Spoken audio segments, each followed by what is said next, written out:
Winning a chess game isn't something you can simply make happen. There's no outright winning strategy or forced win. If you simply hope that your opponent will do all of the work for you and make a blunder, you won't win as many games and you won't get very good. The only way to win at chess is by playing with sound strategies and gradually making your position better until you have an overwhelming advantage or your opponent can't handle the pressure and cracks. The key to improving your position is making your pieces active. An active piece is one that is full of potential and ready to jump into action. When you start a game of chess, none of your pieces are active. Most of your pieces can't even move.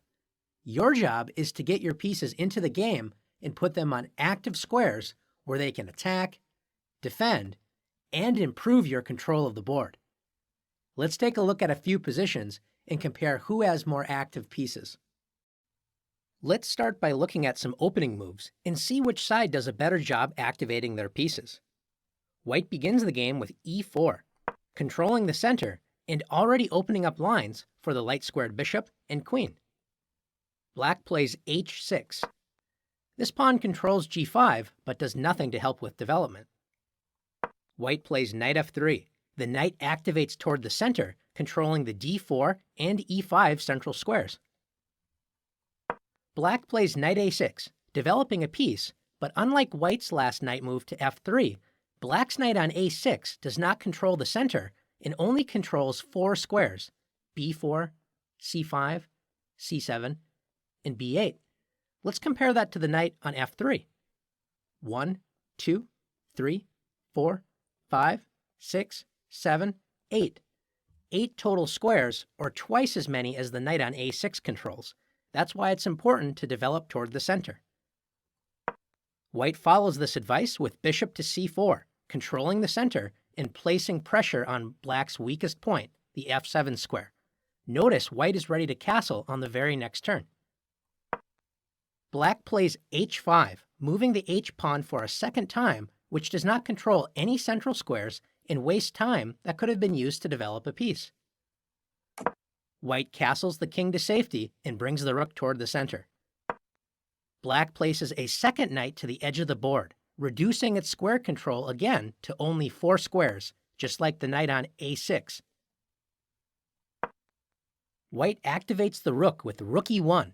The rook enjoys open lines in the center of the board. Notice the rook can help support the e-pawn's advance up the board in the future. Taking a look at White's position, you can notice that White has placed a pawn in the center, has developed pieces to active squares that help control the center, and White has also castled the king to safety.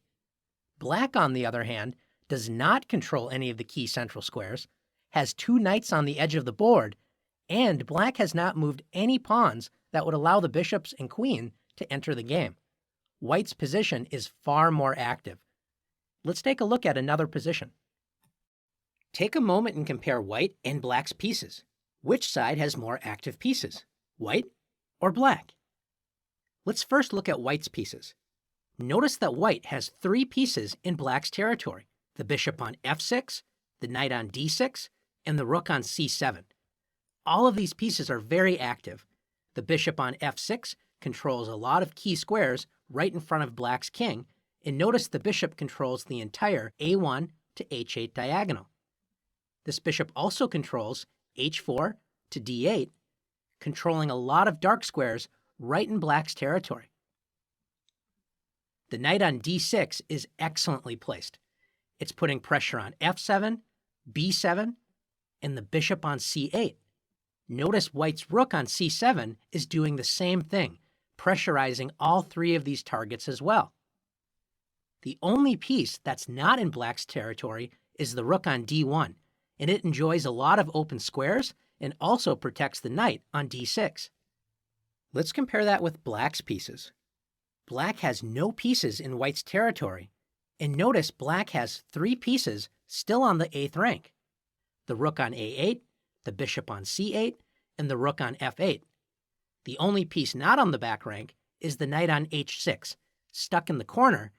Notice the knight cannot move to f5 or g4 because White has pawns that would capture that knight. Black's pieces are basically paralyzed. Take a look at the light-squared bishop on c8. It has one square, d7, and it's already protected by the white rook. The black rook on f8 cannot move to e8 because of the knight, or d8 without getting captured by the bishop. The only piece that can move without getting captured is the rook on a8, and it can only move to b8, where it's not really doing much. So to take a look at this position, we can say white has very active pieces and black has very inactive pieces. Let's take a look at one more position. Finally, in this position, is it clear which side has more active pieces? Let's take a look. Notice that both sides have pawns directly in the center, d4 and d5. Both sides have very active bishops. They both control kingside and queenside space. Both sides have queens directly behind those bishops, controlling good diagonals on the kingside as well as queenside, and they're well placed in the center of the board. Notice both sides have rooks on the c-file, enjoying a lot of open squares. The only difference between the two sides is the rook on e1 for white has the e-file all to itself. Meanwhile, the rook on f8 isn't really doing that much for black. So black solves this by playing rook f to e8. Both sides have very active pieces. We would call this an even or balanced position. Now that you've learned how to identify active versus inactive pieces, it's your turn to practice activating your pieces.